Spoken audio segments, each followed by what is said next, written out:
Hi. Hello. Hello. Hello. All my beautiful babies, all my Team 19 members.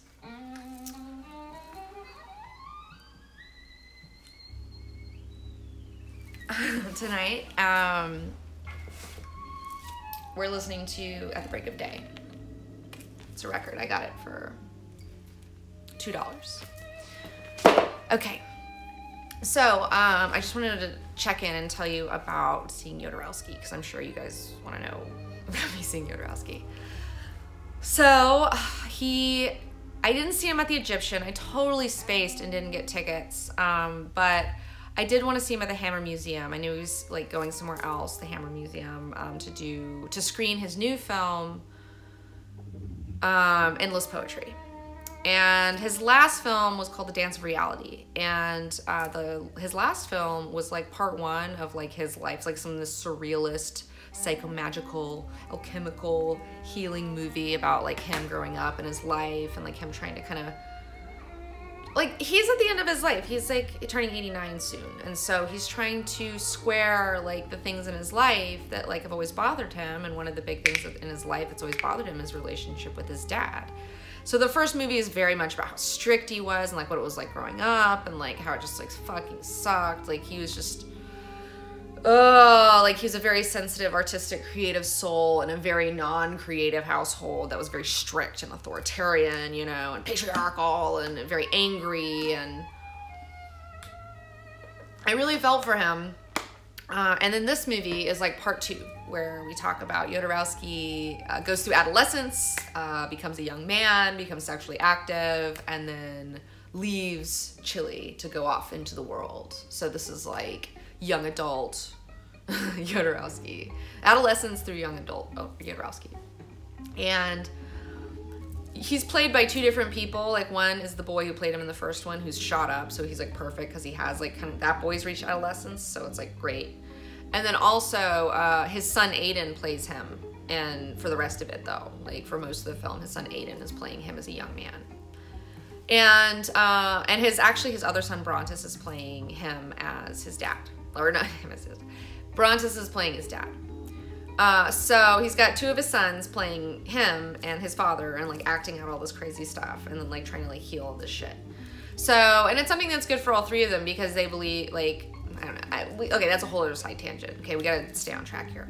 So I watched the film. I really enjoyed it. It talks about how he was like declared he was a poet and left home and discovered the mutant. You know, he discovered other creative mutants, and how like exciting that was, and him like meeting another like poet and meeting a muse, you know, and having a relationship with this woman who's a muse, and then like having a fucking moment with his best friend's girl, you know, and they like share love, you know, and like share each other's souls one night, and like had this real moment and connected. And then the friend finds out about it, and it's a big fucking problem, and it's like super sucks for everybody. And then he, you know, decides to go to Paris at the end. And like the thing that I liked the most about this was that how he healed like the deal with his dad, because this is the last time like in his life that he saw his dad, is when he said, "I'm leaving for Paris." He never saw his dad again. His dad died and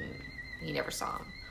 So this was their last encounter, and it was a violent one. It was a mean one. It was not positive. His dad was just like scared for him and was just like, "Don't go. What are you gonna do? Like, I'm gonna stop," you know, like he's like trying to be violent with him. And it's just like this whole thing.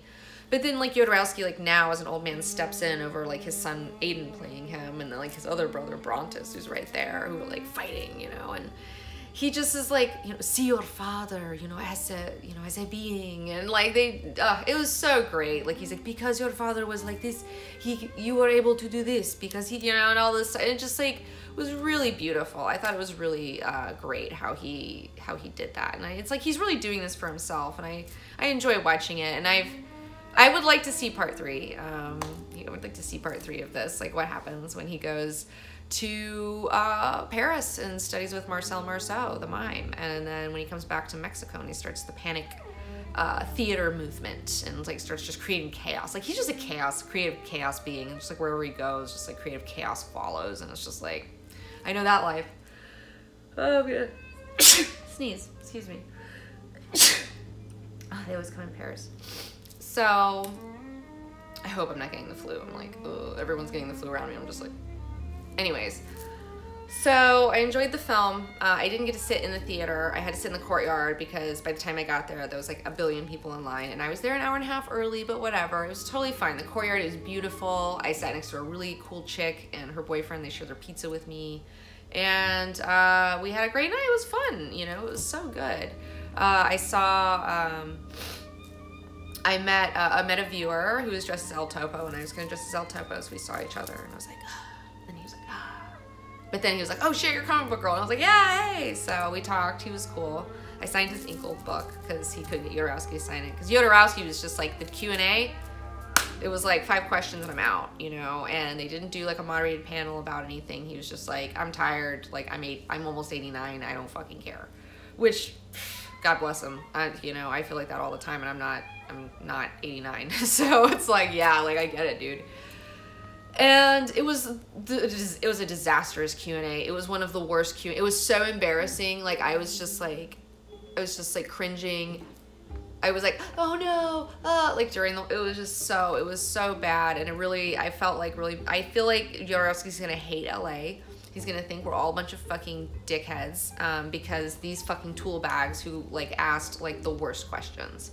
Question one for this 88, almost 89-year-old man after he just made a fucking sequel movie, which is so fucking hard. Like, directing a movie is so hard. There's so much work, and it's amazing that this guy is this old and he's still fucking doing it, and it's like turning out, and it's like fucking becoming something that's really viable.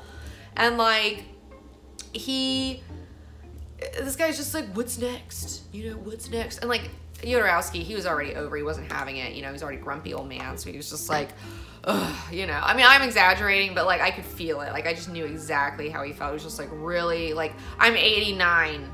I'm taking a nap. That's what's next. You know, he's like, he did say he might make a third one. He's gonna try to make a third one, but we'll see. He was like, I don't know. I might fucking die. I don't know. You know, like he is very candid about it. About his death, you know, his impending death. I mean, he's getting up there, and it's like the higher you get, everyone starts, you know, like taking bets. It's fucked up. And we'll all be there one day ourselves, you know, hopefully, unless there's an accident then. But maybe, I don't know. Who knows? I mean, whatever. When it comes for you, it comes for you. So, okay, sorry, I'm looking at my notes here. The second question, this dumb girl,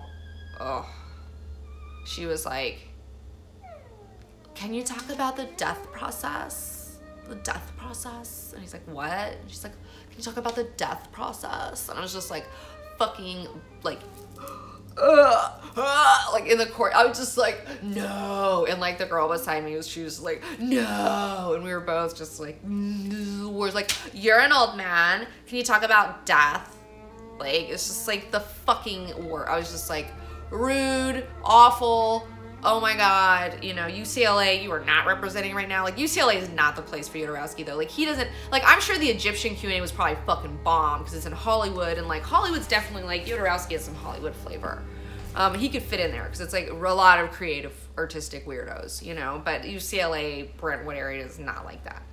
So then the third guy who was like, started asking questions in Spanish to show off that he knew Spanish, and then would go into English and then go back into Spanish. And then at the end, Jodorowsky was like, does everybody here speak Spanish? You know, like, he's like, what the fuck? You know, like, called him out on it. But he was nice about it. But, like, I would have been meaner. But, like, that guy was fucking, and, like, nobody even knew what the fucking question was. Whatever.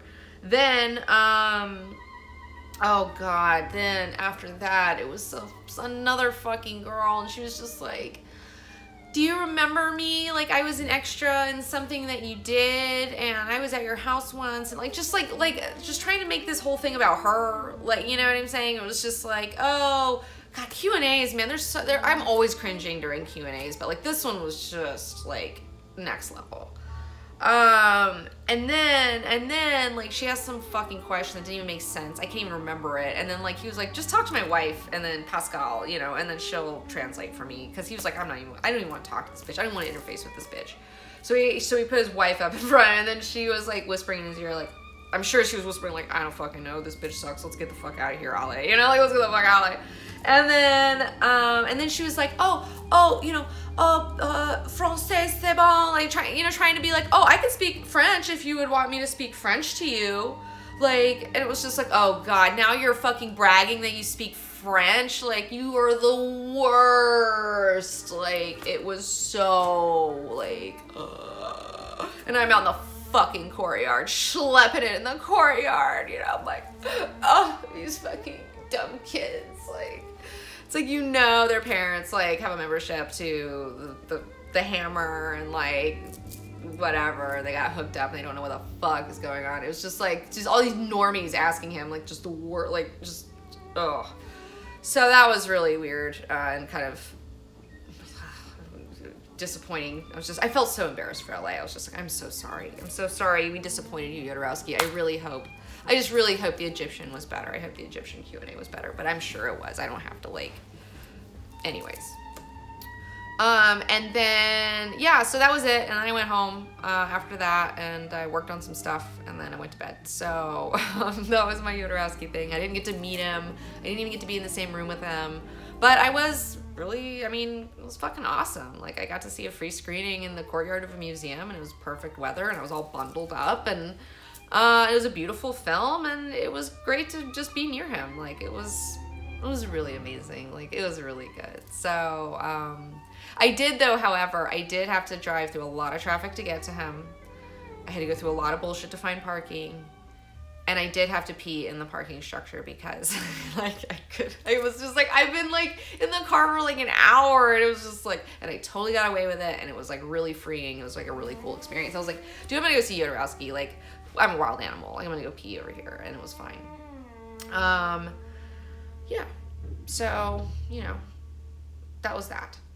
Now, recently, over the last couple nights, I've started watching, I don't know why, I like to watch random things. I don't like to watch a lot of things when everybody else is watching them. Like, I do that with Game of Thrones, but like, that's about it, you know? Like, I just kind of watch whatever comes to me, you know? I don't want to like have to be beholden to this like, oh, we gotta finish this season, you know? Like, I can't keep up. I'm not good with schedules. So, but DevilMan looked good. And I was like, what is this? I want to see this DevilMan crybaby thing is. I've been hearing people talk about it and I want to see what it is. And I've seen some DevilMan stuff when I was like in high school and it was awesome. I was like, whoa, tits and like crazy demons, like, oh, you know, there's like a lot of sex stuff in it. And I thought it was fucking rad. I remember it wasn't that great though. Like, it was kind of like half baked, it seemed. Like, I don't know what happened to that one, but I think a lot of his like the DevilMan animation series kind of been a little, maybe I was hearing this, my friend was saying they're like, they never really do it right, or some shit always, like they're cursed or something, you know, I don't know. But in this, it's like a new vision of DevilMan and what he looks like. And at first the art, it's like the animation is really, it's very quick. It's very, it's not, like there's not a lot of people working on this, you know, and it's very simple, like the way it's animated. And like there's some drawings that are just like kind of fucked up and you're like, it's kind of a fucked up drawing, but whatever, you know, you just kind of go with it. It's very simplistic. And at first I was just like, I'm fucking so spoiled by 90s anime. Like, I've been just like watching all this Revolutionary Girl Utena and just like all this shit from like the 90s. It's just like peak hand-drawn animation. So then like I see stuff like this and it like jars me. But I got used to it really quickly. And then when they start doing the really insane scenes, they got really creative with it. And they do a lot of really gestural, really cool stuff that I was like, okay, like never mind. Like, this isn't just bullshit. Like, you guys are doing some art here. It's not just like quick and like, let's get it out and we don't care. It's like, we don't have the time and the money, but we care and we're gonna do some crazy shit when like it's time to do some crazy shit when we can afford to do it. So I was like, okay, I'm on board now. Like, okay, cool. And DevilMan is about like this kid and he like goes to this gets wrapped up in this, going to the satanic ritual thing, and then all these actual devils get summoned, and they start like eating everybody in this club, and everyone's having an orgy and taking drugs and shit, and like fucking his friends killing everybody with like, or just cutting everybody open with bottles. It's like insane. And then like he gets like possessed by a demon or something, but like somehow he's able to retain his human heart and like retain his human self, but also he has a demon that like comes out of him. So, and before, like, you see him and like he's like Ryu, he's like he's very virginal, he's innocent, he cries, you know, I mean, he's like a teen, but like he's very sensitive. He's like a Jodorowsky, you know, he's a sensitive artist, you know, boy, not artist, but he's a sensitive boy. And then after he gets possessed, you know, like the next day he goes back to school and all his classmates are like, what the fuck? And like he's just like hot as fuck all of a sudden, like tall and like abs and like shoulders and just like cool hair and like eyeliner looking shit, and just looks so fucking hot. And he's like outrunning everybody on the track team. But then there's still these demons around the city, so he's got to go like fight other demons. So he's like a human who's now has a demon but is fighting other demons, and also ends up fighting the demon within himself. And I'm about halfway through. I'm at episode 5. I watched episode 5, and that was really good. I'm not gonna say, I don't want to do any spoilers, but I highly recommend DevilMan Crybaby. It's really fun. It's really weird. I'm just so excited to see something that's this sexual. Like, to be honest, like, I mean, I'm surprised that something like this was able to get made right now, because everybody's just like, you know, so fucking like weird about sex right now. So it's like, yeah, it's fun to see some like fucked up like Devilman ass and titties crazy fucking bullshit going on, you know. It's just like, yes, thank you. And I know that all the teens that are watching this on Netflix are just like, yes, like, yeah, I feel it, like I feel how they feel, where it's like, oh, this is some shit, like this, yes, like it's just perfect for them. This is a great gateway like anime, and this is also a Netflix original, so I don't know, I'm really interested to see where Netflix animation goes. I think it could go somewhere really cool. I'm kind of interested. I'm peeping them, you know. I'm kind of like, I'm gonna stop looking at like all the Marvel stuff.